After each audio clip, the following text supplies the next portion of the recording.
నమస్కారం ఘంటారావానికి స్వాగతం. ముందుగా ప్రధానాంశాలు. P4 విస్తృతికి రాష్ట్ర స్థాయి సొసైటీ ఏర్పాటుకు సీఎం నిర్ణయం. మార్గదర్శుల్ని కలెక్టర్లు ప్రజాప్రతినిధులు గుర్తించేలా వ్యవస్థ.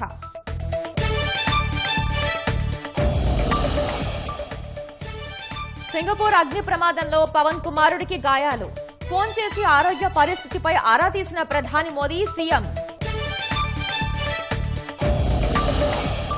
తన కుమారుడికి బ్రాన్కోస్కోపీ చేస్తున్నారన్న పవన్ కళ్యాణ్, వెంటనే సింగపూర్ బయలుదేరి వెళ్తున్నారని వెల్లడి.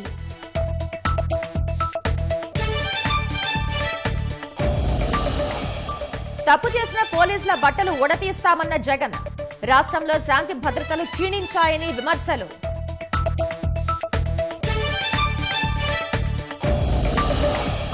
పోలవరం ముంపు ప్రభావంపై సంయుక్త సర్వే కోరిన తెలంగాణ, గతంలో వివరాలు సరిపోతాయన్న ఏపీ చీఫ్ ఇంజనీర్లు.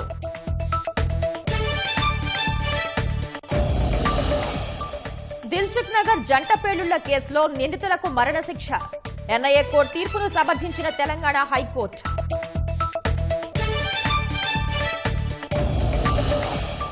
తమిళనాడు గవర్నర్ తీరుపై సుప్రీంకోర్టు ఆగ్రహం. అసెంబ్లీ ఆమోదించిన బిల్లుల్ని తమ వద్ద ఉంచుకోలేరని వ్యాఖ్య.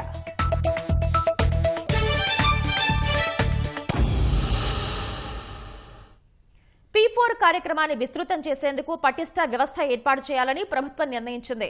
సీఎం చైర్పర్సన్ గా రాష్ట్ర స్థాయి సొసైటీ ఏర్పాటు సహా గ్రామ స్థాయి వరకు విస్తరించేలా కార్యాచరణ చేపట్టనున్నారు. జీరో పావర్టీ P4 విధానంపై సమీక్షించిన సీఎం చంద్రబాబు, కలెక్టర్లు, మంత్రులు, ఎమ్మెల్యేలంతా కలిసి మార్గదర్శుల్ని గుర్తించాలని సూచించారు. ఆగస్టు 15 నాటికి రాష్ట్రంలో 5 లక్షల బంగారు కుటుంబాలను దత్తత తీసుకునేలా కార్యాచరణ చేపట్టాలని ఆదేశించారు. పేదరిక నిర్మూలన లక్ష్యంగా చేపట్టిన జీరో పావర్టీ P4 కార్యక్రమాన్ని విస్తృతం చేసేందుకు రాష్ట్ర ప్రభుత్వం చర్యలు వేగవంతం చేసింది. రాష్ట్ర స్థాయి సొసైటీ ఏర్పాటు, P4 పురోగతిపై సీఎం చంద్రబాబు సచివాలయంలో సమీక్ష నిర్వహించారు. రాష్ట్ర స్థాయిలో సొసైటీ ఏర్పాటు చేయాలని నిర్ణయించింది. దీనికి ముఖ్యమంత్రి చైర్పర్సన్గా, డిప్యూటీ సీఎం వైస్ చైర్పర్సన్గా వ్యవహరించనున్నారు. అలాగే సీఈఓ, డైరెక్టర్తో పాటు వారికి అనుసంధానంగా కాల్ సెంటర్, సాంకేతిక బృందం, ప్రోగ్రాం టీం, వింగ్ టీంలు ఏర్పాటు చేయనున్నారు. P4 కార్యక్రమంలో జిల్లా చాప్టర్కు జిల్లా మంత్రి చైర్పర్సన్గా, నియోజకవర్గ చాప్టర్కు ఎమ్మెల్యే చైర్పర్సన్గా, గ్రామ, వార్డు స్థాయిలో సెక్రటేరియట్ చాప్టర్లకు పంచాయతీ కార్యదర్శి, వార్డు అడ్మినిస్ట్రేటివ్ సెక్రటరీ చైర్పర్సన్లుగా ఉండనున్నారు. ప్రతి జిల్లా కలెక్టర్, మంత్రులు, ఎమ్మెల్యేలు మార్గదర్శులను గుర్తించి బంగారు కుటుంబాలను దత్తత తీసుకునేలా చూడాలని సీఎం సూచించారు. దాతలు ఎవరెవరు ఎంత మొత్తం ఇచ్చారు, బంగారు కుటుంబాలకు ఇంకెంత సాయం అవసరమవుతుందన్న విషయాలను వెబ్సైట్లో పొందుపరచడంతో పారదర్శకంగా ఉంటుందని, P4పై విశ్వాసం మరింత పెరుగుతుందని సీఎం అధికారులకు సూచించారు. ఆగస్టు 15 నాటికి 5 లక్షల బంగారు కుటుంబాలను దత్తత తీసుకునేలా చూడాలన్న ప్రభుత్వ లక్ష్యానికి అనుగుణంగా పనిచేస్తున్నట్లు అధికారులు సీఎంకు వివరించారు. మార్గదర్శి బంగారు కుటుంబాల నమోదు చేపడుతున్నట్టు సమీక్షలో తెలిపారు. ఇందుకోసం మిలాప్, డొనేట్ కార్డ్, రంగ్దే సంస్థలు ప్లేయర్లుగా P4లో భాగస్వాములు అవుతున్నాయని తెలిపారు. దాతలు కుటుంబాలను, మండలాలను, గ్రామాలను కూడా దత్తత తీసుకోవడంతో పాటు నిధులు సమకూర్చేలా P4కు రూపకల్పన చేశామన్నారు. తాము ఎవరికి ఆర్థికంగా సాయం చేయాలని దాతలు అనుకుంటున్నారో ఆన్లైన్ ద్వారా సాయం అందించే అవకాశాన్ని కల్పించామన్నారు. ముందుగా P4 ప్లాట్ఫామ్ ద్వారా దాతలు లాగిన్ కావడంతో ప్రక్రియ ప్రారంభమవుతుందని వివరించారు. ఆగస్టు నాటికి నమోదు ప్రక్రియ పూర్తి చేసి కార్యరూపం దాల్చేలా చూడాలని ముఖ్యమంత్రి అధికారులను ఆదేశించారు. వచ్చే ఉగాది నాటికల్లా P4 కార్యక్రమం ద్వారా ఏడాది కాలంలో ఏం సాధించామనే దానిపై వార్షిక ప్రగతి నివేదిక విడుదల చేయాలని స్పష్టం చేశారు. వాట్సాప్ గవర్నెన్స్ ను ప్రజలకు మరింత చేరువ చేసేలా విస్తృత ప్రచారం నిర్వహించాలని ప్రభుత్వం నిర్ణయించింది. గ్రామ సచివాలయ సిబ్బంది ఈ నెల 15 నుంచి ఇంటింటికి మనమిత్ర కార్యక్రమం చేపట్టనున్నారు. పౌరుల మొబైల్స్ లో వాట్సాప్ గవర్నెన్స్ నంబర్ను సేవ్ చేయించనున్నారు. వాట్సాప్ గవర్నెన్స్ ను ఎలా వినియోగించాలి, ప్రభుత్వ సేవలు ఎలా పొందాలో కుటుంబంలో ఉన్న వారందరికీ అవగాహన కల్పించనున్నారు. ఇందుకోసం ఐటీ, రియల్ టైం గవర్నెన్స్ శాఖలు రూపొందించిన కరపత్రాలు, ప్రత్యేక వీడియోలను సచివాలయ సిబ్బంది ఆయా ఇళ్లలో అందించనున్నారు. వీడియో సందేశాన్ని కూడా వాట్సాప్ లో షేర్ చేయనున్నారు. ఈ స్పెషల్ డ్రైవ్ ను పర్యవేక్షించాలని ప్రభుత్వం కలెక్టర్లను ఆదేశించింది. ఉప ముఖ్యమంత్రి పవన్ కళ్యాణ్ మరోసారి తన సేవా గుణాన్ని చాటుకున్నారు. అల్లూరు జిల్లా కురిడి గ్రామ అభివృద్ధి కోసం తన సొంత నిధులు 5 లక్షల రూపాయలు ప్రకటించారు. అడవి తల్లి బాట కార్యక్రమంలో భాగంగా పవన్ రెండో రోజు అల్లూరు జిల్లా కురిడి గ్రామంలో పర్యటించారు. ముందుగా గ్రామంలోని శ్రీ బ్రహ్మరాంబ సమేత మల్లికార్జున స్వామిని దర్శించుకున్నారు. అనంతరం రచ్చబండ కార్యక్రమంలో పాల్గొన్నారు. కేరళ తరహాలో అరకు ప్రాంతాన్ని హోమ్ టూరిజం పేరిట అభివృద్ధి చేస్తామని పవన్ తెలిపారు. కురిడి గ్రామాన్ని మోడల్ పర్యాటక కేంద్రంగా తీర్చిదిద్దుతామని చెప్పారు. కురిడిని దత్తత గ్రామంగా భావిస్తున్నట్లు వివరించారు. ఆ తర్వాత సుంకరమెట్ట వద్ద అటవీశాఖ ఆధ్వర్యంలో కాఫీ తోటల్లో నిర్మించిన చెక్క వంతెనను ప్రారంభించారు. రాష్ట్రంలో బీహార్ పూర్వపు పరిస్థితులు కనిపిస్తున్నాయని మాజీ సీఎం జగన్ ఆరోపించారు. ఇటీవల జరిగిన స్థానిక సంస్థల ఎన్నికల్లో టీడీపీకి బలం లేకున్నా హింసా రాజకీయాలు చేశారని ఆరోపించారు. రాష్ట్రంలో రెడ్ బుక్ పాలన నడుస్తోందని, శాంతి భద్రతలు క్షీణించాయని విమర్శించారు. శ్రీ సత్యసాయి జిల్లా పాపిరెడ్డిపల్లిలో ఇటీవల హత్యకు గురైన లింగమయ్య కుటుంబాన్ని జగన్ పరామర్శించారు. ఆ తర్వాత మీడియాతో మాట్లాడిన జగన్ పోలీసులపై వివాదాస్పద వ్యాఖ్యలు చేశారు. చంద్రబాబు నాయుడు గారికి వాచ్మెన్ల కింద పనిచేస్తా ఉన్న ఆ ప్రతి పోలీస్ అధికారికి చెప్తా ఉన్నా, ఎల్లకాలం చంద్రబాబు నాయుడు గారి పరిపాలన సాగదు. చంద్రబాబు నాయుడు గారి పరిపాలన త్వరలోనే వస్తుంది. ప్రతి పోలీస్ అధికారికి కూడా చెప్తా ఉన్నా, మీ బట్టలు తీస్తామని చెప్పి ప్రతి పోలీస్ అధికారికి చెప్తా ఉన్నా, మీ యూనిఫామ్ తీస్తాం, మీ యూనిఫామ్ తీయించి మీకు ఉద్యోగాలు లేకుండా చేస్తామని కూడా ఈ సందర్భంగా మీరు చేసిన ప్రతి పనికి కూడా వడ్డీతో సహా లెక్కేసి మీతో కక్కిచ్చే కార్యక్రమం ఖచ్చితంగా చేస్తామని చెప్పి కూడా ఈ సందర్భంగా ప్రతి పోలీసు అధికారికి కూడా చెప్తా ఉన్నాం. జగన్ వ్యాఖ్యలపై మంత్రులు మండిపడ్డారు. 9 నెలల క్రితమే జగన్ బట్టలు ఉడతీశారని ఎద్దేవా చేశారు. పోలీసులకు తాము అండగా ఉంటామని భరోసా ఇచ్చారు. 9 నెలల ముందే ఆయన బట్టలు కూడా తీశారు. ఇంత లూజ్గా ఈ సైకో మాట్లాడుతా ఉన్నా అంటే 11 కాదు కదా, ఇంకా పక్కన ఒకటి కూడా పోయే రోజులు వస్తా ఉన్నాయి. ప్రతిపక్ష హోదా లేదు కాబట్టి అతను అర్హత లేకుండా చేశారు. రేపు ఆ 11లో ఒకటి కూడా తీసేస్తారు. మీరు రెడ్ బుక్ అన్నా కూడా గతంలో మంచి వాళ్ళని, ఎవరైతే ఆఫీసర్లు కూడా మంచిగా ఉండి మంచి చేయాలని చెప్పి తపంతో పనిచేశారో వాళ్ళని ఇబ్బంది పెట్టిన వాళ్ళ మీదనే ఎంక్వైరీలు వేసి వాళ్ళు మేము తీస్తున్నాం తప్ప ఎక్కడ కూడా మా పర్సనల్ వెండేటాతో ఎక్కడ చేయటం లేదు. ఇలాంటి మాటలన్నీ కూడా మాజీ ముఖ్యమంత్రి మారుకోవాలని చెప్పి తెలియజేస్తారు. నిజానికి నాంది పోసింది ఎవరయ్యా అంటే ఎవరైనా చెప్తారు. గతంలో దళితుల్ని డెలివరీ చేసింది ఎవరో తెలుసు. వాళ్ళని కాపాడేదానికి ప్రయత్నం చేసింది అదే జగన్మోహన్ రెడ్డి గారు. గతంలో బీసీల మీద దాడులు జరిగాయి. ప్రొద్దుటూరులో, మా సొంత జిల్లాలో ప్రొద్దుటూరులో గంధం సుబ్బయ్య అనే అతన్ని హత్య చేశారు, ఒక బీసీకి సంబంధించిన అతన్ని. ఆనాడు తీసిన వాళ్ళు వైఎస్ఆర్సీపీకి సంబంధించిన నాయకులు ఎమ్మెల్యే హస్తం ఉందని చెప్పారు, చర్యలు తీసుకోలేదు. అంతెందుకు సొంత చిన్నాన్ని సొంత కుటుంబ సభ్యులే చంపారనేది అందరికీ తెలిసిన విషయమే, కాదనిలేం. కానీ అటువంటి నిందితులను రక్షించే జగన్మోహన్ రెడ్డి గారు ఇప్పుడు ఏ మొహం పెట్టుకొని ఇక్కడికి వచ్చి ఇటువంటి రాజకీయాలు చేస్తున్నారో సమాధానం చెప్పాలి. మీ మీద ఏ నమ్మకంతో అయితే 11 సీట్లు ఇచ్చారో ప్రజలు, ఆ నమ్మకాన్ని వమ్ము చేయకుండా అసెంబ్లీకి వచ్చి సమస్యల మీద ప్రస్తావించండి. అది చేయకుండా రోడ్ల మీద పడి రాజకీయాలు చేస్తే ప్రజలు హర్షించరు, తిరస్కరిస్తారు. వాళ్ళు ఇచ్చిన గుణపాఠంలోంచి ఇప్పుడన్నా ఆ పాఠం ఏం చెప్పారో దాంట్లోంచి అంతర్యం కనుక్కునే ప్రయత్నం చేయండి. జగన్మోహన్ రెడ్డి గారు ఇంకా ఆ వీధి రౌడీలాగా మాట్లాడడం మానుకోవాలి. ఒక ప్రజానాయకుడిగా ఒకసారి 5 years సీఎంగా పనిచేశారు, అది గుర్తుపెట్టుకోవాలి ఆయన. అంతేగాని ఈ చిల్లర మాటలు మాట్లాడితే ఇంకా పాలసన అయిపోతారు. రాజకీయ నాయకులు అంటే ఇప్పటికే ఒక పలసిన భావన కాలుగా ఉంది. ఇలాంటి మాట్లాడి ఇంకా పలసిన కావద్దని చెప్పి మేము హితపలుకుతున్నామండి. పులివెందుల టీడీపీలో వర్గ విభేదాలు మరోసారి రచ్చకెక్కాయి. వైఎస్ఆర్ జిల్లా ఇన్ఛార్జి మంత్రి సవిత ఎదురుగానే ఎమ్మెల్సీ రామగోపాల్ రెడ్డి, బీటెక్ రవి వర్గీయులు తోపులాటకు దిగారు. మంత్రి సవిత అధ్యక్షతన పులివెందుల టీడీపీ విస్తృత స్థాయి సమావేశం నిర్వహించారు. సమావేశానికి ఎందుకు వచ్చావంటూ బీటెక్ రవి వర్గానికి చెందిన పార్థసారథి రెడ్డి అనుచరులు రామగోపాల్ రెడ్డిని నిలదీశారు. ఇడుపులపాయ ట్రిపుల్-ఐటీలో ఉద్యోగాలు అమ్ముకుంటున్నారని ఆరోపించారు. వైసీపీకి అనుకూలంగా పనిచేస్తూ వేముల మండలంలో మైనింగ్ విషయంలో కూడా ఫిర్యాదులు చేస్తున్నారని ఆగ్రహం వ్యక్తం చేశారు. ఈ క్రమంలో ఇరు వర్గాల మధ్య మొదలైన వాగ్వాదం తోపులాటకు దారితీసింది. వేదికపైనే ఉన్న మంత్రి సవిత సర్ది చెప్పే ప్రయత్నం చేసినా గొడవ ఆగలేదు. పార్థసారథి రెడ్డి వర్గీయులు ఏకంగా వేదికపైకెక్కి ఎమ్మెల్సీ రామగోపాల్ రెడ్డిపై దాడికి యత్నించారు. చివరికి పోలీసులు జోక్యం చేసుకోవడంతో వివాదం సద్దుమణిగింది.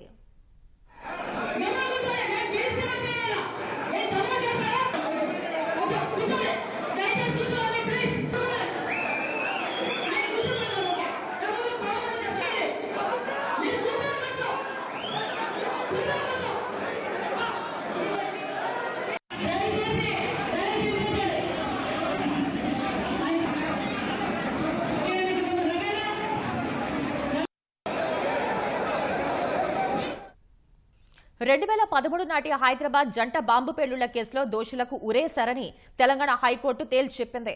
2016లో ఎన్ఐఏ ప్రత్యేక కోర్టు విధించిన మరణశిక్షను తెలంగాణ హైకోర్టు సమర్థించింది. ప్రత్యేక కోర్టు తీర్పును సవాల్ చేస్తూ దోషులు దాఖలు చేసిన అప్పీల్ను కొట్టేసింది. 2013లో హైదరాబాద్తో పాటు దేశ ప్రజలను ఉలిక్కి పడేలా చేసిన దిల్సుఖ్ నగర్ వరుస బాంబు పేలుళ్ల కేసులో హైకోర్టు కీలక తీర్పు వెలువరించింది. భాగ్యనగర చరిత్రలో మానని గాయంగా మిగిలిన ఘటనలో 5 దోషులకు ఉరిశిక్ష విధించింది. 2013 ఫిబ్రవరి 21న జరిగిన పేలుళ్లలో 18 మంది మృతి చెందగా 131 మందికి గాయాలయ్యాయి. 2015లో విచారణ ప్రారంభించిన ఎన్ఐఏ ప్రత్యేక న్యాయస్థానం 157 మంది సాక్షులను ప్రశ్నించింది. 2016లో 5 దోషులుగా నిర్ధారిస్తూ ఉరిశిక్ష విధించింది. ఈ తీర్పును సవాల్ చేస్తూ దోషులు హైకోర్టులో అప్పీల్ చేశారు. Justice K Lakshman, justice P శ్రీసుధలతో కూడిన ప్రత్యేక ధర్మాసనం 45 రోజుల పాటు విచారణ చేపట్టింది. ఇరువైపులా వాదనలు విన్న అనంతరం ఎన్ఐఏ ప్రత్యేక కోర్టు ఉత్తర్వులను సమర్థిస్తూ తీర్పునిచ్చింది. దోషులు దాఖలు చేసిన అప్పీల్ను కొట్టివేసింది. చర్లపల్లిలో ఒక 2 ఇయర్స్ స్పెషల్ కోర్టు ఈ యొక్క ట్రయల్ కండక్ట్ చేసిన తర్వాత ముఖ్యంగా 6 నిందితులకి accused number 1 is hiding in Pakistan, అతను రియాజ్ భక్తల్. తర్వాత మిగతా ఉన్నటువంటి ఎవరైతే 5 ఉన్నారో A2 to 6 ట్రయల్ కోర్టు సుదీర్ఘమైనటువంటి విచారణ చేసి ముఖ్యంగా అసదుల్లా అఖ్తర్, తర్వాత జియా ఉర్ రెహమాన్, ఈయన resident of Pakistan, is a Pakistani national, Mohammed Tahseen Akhtar, Mohammed Ahmed Siddibapa, తర్వాత ఐజాజ్ షేక్. ఈ ట్రయల్ కోర్టు ముఖ్యంగా special court for NIA cases Cherlapally జైల్లో కండక్ట్ చేసి నియర్లీ మొత్తం 5 కూడా మరణశిక్ష rarest of the rare case అని చెప్పి క్యాపిటల్ పనిష్మెంట్ ఇవ్వడం జరిగింది. ఆ తర్వాత నిందితులు కూడా అప్పీల్ వేశారు ఈ యొక్క హైకోర్టు ముందు. అలాగే జిల్లా జడ్జి గారు కూడా స్పెషల్ కోర్టు ఈ యొక్క డెత్ సెంటెన్స్ ని కన్ఫర్మ్ చేయమని సెక్షన్ 366 సిఆర్పిసి కింద హైకోర్టు వారికి లెటర్ రాశారు. అపీల్స్ తో పాటు డెత్ కన్ఫర్మేషన్ కూడా 2 వినటం జరిగింది.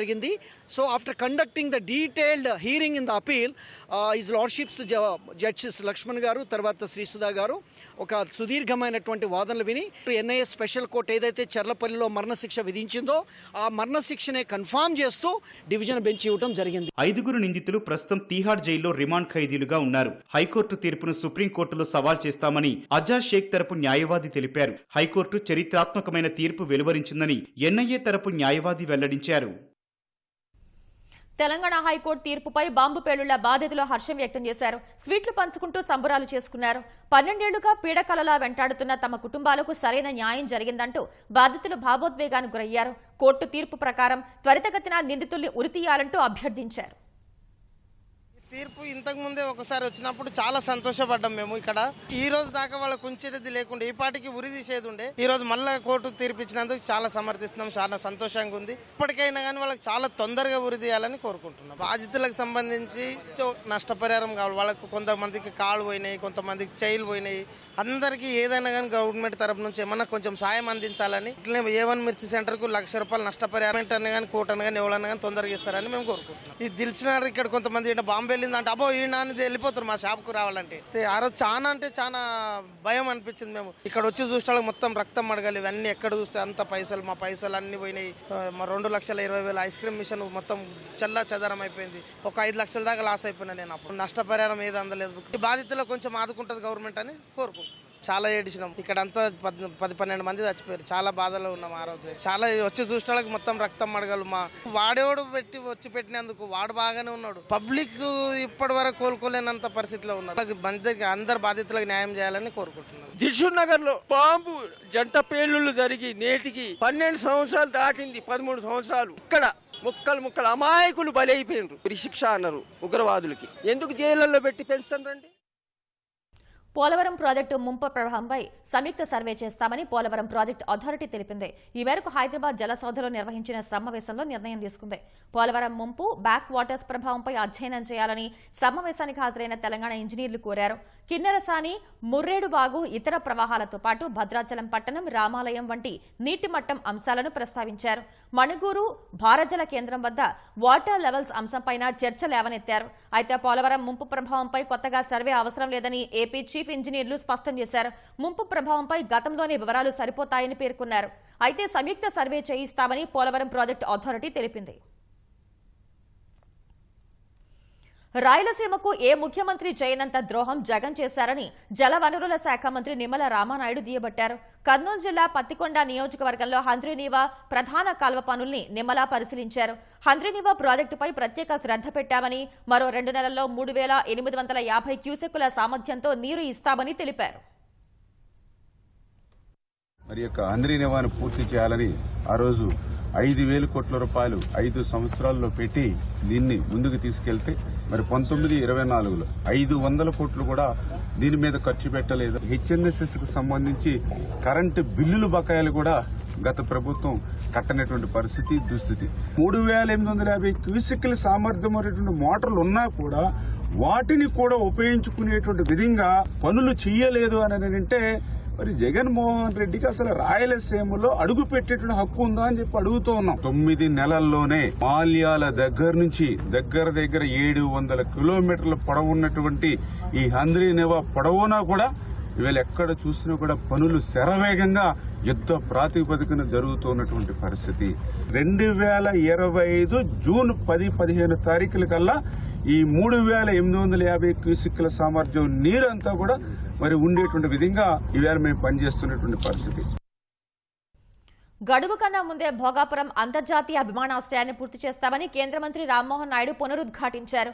మంత్రి కొండపల్లి శ్రీనివాస్, ఎంపీ కలిశెట్టి అప్పలనాయుడుతో కలిసి నిర్మాణ పనుల్ని రామ్మోహన్ పరిశీలించారు. జీఎంఆర్ ప్రతినిధులు పనుల పురోగతి గురించి మంత్రికి వివరించారు. తర్వాత జీఎంఆర్ ప్రతినిధులతో మంత్రులు సమీక్ష నిర్వహించారు. 9 నెలలుగా పనులు వేగంగా జరుగుతున్నాయని రామ్మోహన్ నాయుడు సంతృప్తి వ్యక్తం చేశారు. రక్షణ శాఖ విమానాలు తప్ప పౌర విమానయాన శాఖ విమానాలేవి తిరుమల కొండ దరిదాపుల్లో కూడా వెళ్లటం లేదని మంత్రి స్పష్టం చేశారు. ఈ 5 నెలల కాలంలో 71%కి ఈరోజు భోగాపురం ఎయిర్పోర్ట్ తాలూకా పనులు పూర్తి చేసుకునే దశలో ఉన్నాం. 100% ఎర్త్ వర్క్స్ అన్ని కూడా మనం సైట్లో కంప్లీట్ చేసుకోవడం జరిగింది. రన్వే తాలూకా పనులు 65% గతంలో జరిగితే ఇప్పుడు 97% రన్వే తాలూకా పనులు కూడా మనం పూర్తి చేసుకున్నాం. రన్వేకి అదనంగా ఉన్నటువంటి టాక్సీవే కూడా గతంలో 41% జరిగితే ఇప్పుడు 92% వరకు టాక్సీవే తాలూకా పనులు కూడా పూర్తి చేశాం. ప్యాసింజర్ టెర్మినల్ బిల్డింగ్ గతంలో 39% పూర్తయితే ఇప్పుడు 60% వరకు ఆ పనులు పూర్తి చేసే పరిస్థితిలో ఉన్నారు. అలాగే ఏటీసీ టవర్, మనకు పెద్దగా కనిపించే టవర్ కూడా 44% గతంలో పూర్తయితే ఇప్పుడు 72% వరకు ఆ బిల్డింగ్స్ కూడా రీచ్ అయ్యాం. మెయిన్ యాక్సెస్ రోడ్డు కూడా ఏదైతే ఎయిర్పోర్ట్కి NH-16 నుంచి యాక్సెస్ ఏదైతే ఉందో దానికి కూడా పనులు ప్రారంభోత్సవం చేసి సుమారు 37% అది కూడా ఈరోజు పూర్తి చేసుకునే పరిస్థితిలో ఉన్నాం. ఈరోజు టైం కన్నా ముందే నడుస్తున్నాం కాబట్టి చాలా పాజిటివ్గా ఉంది. సివిల్ ఏవియేషన్ ద్వారా ఏ ప్లేన్ కూడా తిరుపతి పై నుంచి వెళ్ళే అవకాశం లేదు. ఎందుకనంటే నేనే కాదు, నా ముందు ఉన్నటువంటి మంత్రుల ద్వారా కూడా ఏ ప్లేన్లు అటు నుంచి వెళ్ళినా సరే రీరూట్ చేసుకుంటూ పక్క నుంచి వెళ్ళాలనేది స్పష్టంగా మేము అక్కడ ఎయిర్ ట్రాఫిక్ కంట్రోల్ వాళ్ళందరికీ కూడా చెప్పుంచాం. కాబట్టి సివిలియన్ ఎయిర్ క్రాఫ్ట్స్ ఏవి వెళ్ళట్లా, కానీ డిఫెన్స్ కొన్ని ఎమర్జెన్సీ పరిస్థితుల్లో వాళ్ళు ఎక్కడి నుంచో ఫ్లై అవుతూ వస్తున్నటువంటివి కొన్ని ఈ రకంగా దగ్గర నుంచి వెళ్తున్నటువంటి సన్నివేశాలు కూడా మనం చూసాం. సో డిఫెన్స్ శాఖతో కూడా మాట్లాడి అటువంటిది పునరావృతం కాకుండా చేయాలన్న ఆలోచనతో ఇద్దరం కూడా కోఆర్డినేట్ చేసుకొని చేస్తున్నాం. విజయవాడ ప్రాంతీయ పాస్పోర్ట్ కార్యాలయాన్ని కేంద్ర మంత్రి కీర్తివర్ధన్ సింగ్ ప్రారంభించారు. ఎంపీ కేశినేని చిన్ని, ఎమ్మెల్యేలు సుజనా చౌదరి, గద్దె రామ్మోహన్ పాల్గొన్నారు. రీజనల్ పాస్పోర్ట్ కార్యాలయంలోనే ప్రింటింగ్, ఇతర సేవలు అందించనున్నారు. కార్యాలయ ఏర్పాటుకు వేగంగా స్పందించిన రాష్ట్ర ప్రభుత్వాన్ని కేంద్ర మంత్రి కీర్తివర్ధన్ సింగ్ అభినందించారు.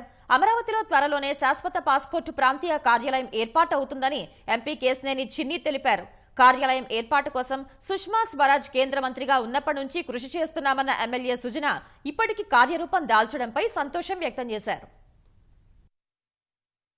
Our people who had to travel from central Andhra, from southern coastal belt and from the Rayalaseema district all the way to Visakhapatnam, now these services will be available in your city and at your doorstep. In addition to the regional passport office, like I mentioned, we also inaugurated the renovated Passport Seva Kendra here. I would like to convey my special thanks to our Honorable Chief Minister of the state. He has been very kind in allotting 2 acres in the upcoming capital of Amravati to our department to set up the post office there. అన్నిటికన్నా ముఖ్యంగా రాబోయే కాలంలో మన అమరావతి ప్రాంతంలో ఇవాళ external affairs వారు ప్రాంతీయ కార్యాలయం ఒకటి ఓపెన్ చేయబోతున్నారు. తప్పకుండా ఆ కార్యాలయం దేశంలో అన్నిటికన్నా అద్భుతమైన ప్రదేశంలో ఈ కార్యాలయం ఉండబోతుంది. నాకు చాలా సంతోషంగా ఉంది, ఎందుకంటే మన రాష్ట్రం విభజించిన తర్వాత 2016లో మొదలు పెడితే 2017లో అప్పటి external affairs minister Sushma Swaraj గారి దగ్గర కూర్చొని ఇప్పటికీ నా కళ్ళకి గుర్తొస్తా ఉన్నాయి. When Sushma Swaraj ji was the central affairs minister, in fact this was one of the commitment given in the reorganisation act. Thereby in fact I went and requested her to expedite to open this. That is how we also requested passport office authorities to purchase land to set up a permanent building in Amaravati, capital which is likely to come, which has come true. I am very happy. YCP హయాంలో రఘురామకృష్ణరాజుకు custodial torture కేసులో గుంటూరు ప్రభుత్వ ఆసుపత్రి మాజీ superintendent doctor ప్రభావతిని పోలీసులు రెండో రోజు ప్రశ్నిస్తున్నారు.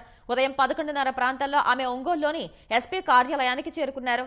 రఘురామను కస్టడీలో సిఐడి అధికారులు కాళ్లు కమిలేటట్లు కొట్టినా ఒంటిపై గాయాలేవీ లేవని జీజీహెచ్ సూపరింటెండెంట్ గా ఉన్న సమయంలో కోర్టుకు మెడికల్ సర్టిఫికెట్ ఇచ్చారు.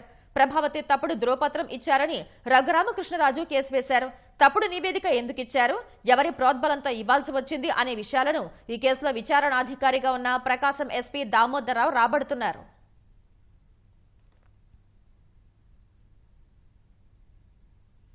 సత్యవర్ధన్ కిడ్నాప్ కేసులో వల్లభనేని వంశీకి విజయవాడ ఎస్సీ ఎస్టీ ప్రత్యేక కోర్టు ఈ నెల 22 వరకు రిమాండ్ పొడిగించింది.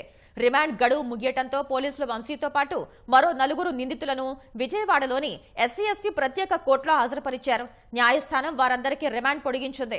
మరోవైపు గన్నవరం టీడీపీ కార్యాలయంపై దాడి కేసులో విజయవాడ జైల్లో రిమాండ్ ఖైదీగా ఉన్న రంగాకు సత్యవర్ధన్ కిడ్నాప్ కేసులో కూడా కోర్టు రిమాండ్ విధించింది. ఈ మేరకు పటమట పోలీసులు దాఖలు చేసిన పీటీ వారెంట్ ను ఎస్సీ ఎస్టీ కోర్టు అనుమతించింది.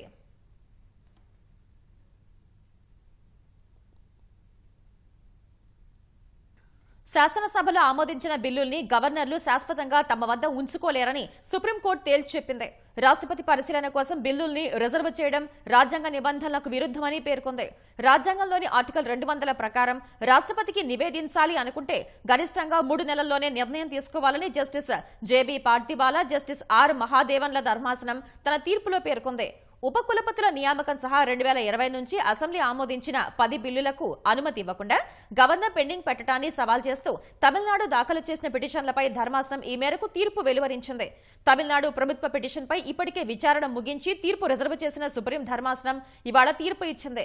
తమిళనాడు శాసనసభ ఆమోదించిన 10 బిల్లుల్ని గవర్నర్ ఆర్ఎన్ రవి సుదీర్ఘకాలం పెండింగ్ పెట్టడంపై తన తీర్పులో ఆగ్రహం వ్యక్తం చేసింది. అసెంబ్లీలో ఆమోదించిన బిల్లుల్ని గవర్నర్లు శాశ్వతంగా తమ వద్ద పెట్టుకోలేరని తేల్చి చెప్పింది. రాష్ట్ర ప్రభుత్వ సలహాకు విరుద్ధంగా బిల్లును రాష్ట్రపతికి సిఫారసు చేయకపోతే గరిష్టంగా 3 నెలల్లోనే గవర్నర్ నిర్ణయం తీసుకోవాలని ధర్మాసనం స్పష్టం చేసింది. ఈ తీర్పుపై తమిళనాడు సీఎం స్టాలిన్ హర్షం వ్యక్తం చేశారు. గవర్నర్ల అధికారాల విషయంలో సుప్రీంకోర్టు తీర్పు చరిత్రాత్మకమని అభివర్ణించారు. వక్ఫ్ చట్టానికి వ్యతిరేకంగా బంగాల్లో ఆందోళనలు హింసాత్మకంగా మారాయి. ముర్షిదాబాద్లో వక్ఫ్ చట్టాన్ని వ్యతిరేకిస్తూ నిరసనకారులు రోడ్లపై నిలిపిన వాహనాలకు నిప్పు పెట్టారు. వందలాది మంది ఆందోళనలు చేయడంతో వారిని నియంత్రించేందుకు పోలీసులు ప్రయత్నించారు. ఓ కీలక రహదారిని మూసేందుకు యత్నించగా అడ్డుకున్న పోలీసులతో వారు తీవ్రంగా ఘర్షణ పడ్డారు. రోడ్డుపై నిలిపిన వాహనాలను ధ్వంసం చేసి నిప్పు పెట్టారు. పోలీసులపై రాళ్లు రువ్వారు. ముర్షిదాబాద్ ఆందోళనల వేళ మమతా బెనర్జీ ప్రభుత్వంపై బీజేపీ తీవ్రంగా మండిపడింది. హోంశాఖ నిర్వహిస్తున్న సీఎం మమతానే హింసకు బాధ్యత వహించాలని, ఆమె ఉపన్యాసాల వల్లే మూకలు రెచ్చిపోతున్నాయని దుయ్యబట్టింది. మమతా బుజ్జగింపు రాజకీయాల వల్ల బంగాల్లో బంగ్లాదేశ్ వంటి పరిస్థితి వచ్చే ప్రమాదం ఉందని బీజేపీ నేత అమిత్ మాలవీయ ధ్వజమెత్తారు. బీజేపీ ఆర్ఎస్ఎస్ లు కలిసి జాతీయ నాయకులపై అత్యంత ప్రణాళికాబద్దమైన కుట్రలు వ్యాప్తి చేస్తున్నాయని కాంగ్రెస్ అధ్యక్షుడు మల్లికార్జున ఖర్గే ఆరోపించారు. సర్దార్ వల్లభాయ్ పటేల్ భావజాలం ఆర్ఎస్ఎస్ సిద్ధాంతానికి పూర్తి విరుద్ధంగా ఉండేదన్న ఖర్గే స్వాతంత్ర సాధనలో ఏ పాత్ర లేని ఆర్ఎస్ఎస్ ఇప్పుడు పటేల్ వారసత్వాన్ని లాక్కోవాలని చూడటం హాస్యాస్పదంగా ఉందని అన్నారు. అహ్మదాబాద్లోని సర్దార్ వల్లభాయ్ పటేల్ స్మారకం వద్ద జరిగిన కాంగ్రెస్ వర్కింగ్ కమిటీ సమావేశంలో ఖర్గే ప్రారంభ ప్రసంగం చేశారు. మోదీ ప్రభుత్వం మత విభేదాలు సృష్టించి దేశ సమస్యలు, ఇతర ప్రధాన అంశాలపై ప్రజల దృష్టి మళ్లిస్తోందని ఆయన దుయ్యబట్టారు. దేశ వనరుల్ని దోపిడీ చేసి కొందరు ప్రభుత్వాన్ని నియంత్రిస్తూ గుత్తాధిపత్యం చలాయిస్తున్నారని మండిపడ్డారు. 140 ఏళ్లుగా దేశానికి సేవ చేసిన ఘన చరిత్ర కలిగిన కాంగ్రెస్ కు వ్యతిరేక వాతావరణం సృష్టిస్తున్నారని, స్వాతంత్ర ఉద్యమం సహా ఏ విజయాలు లేని వ్యక్తులే అలా చేస్తున్నారని ఖర్గే మండిపడ్డారు. సిడబ్ల్యూసీ సమావేశానికి అగ్రనేతలు సోనియా గాంధీ, రాహుల్ సహా పార్లమెంటరీ సభ్యులు, శాశ్వత ప్రత్యేక ఆహ్వానితులు, కాంగ్రెస్ ముఖ్యమంత్రులు, ఉప ముఖ్యమంత్రులు, పీసీసీ చీఫ్లు, సీఈసీ సభ్యులు సహా 170 మంది హాజరయ్యారు. రాష్ట్రాల్లో రాబోయే అసెంబ్లీ ఎన్నికల రోడ్ మ్యాప్ పై చర్చించారు. జిల్లా యూనిట్లకు అధికారాలు ఇవ్వడం సహా సంస్థాగత సంస్కరణల్ని రూపొందించడానికి చర్చలు జరిపారు.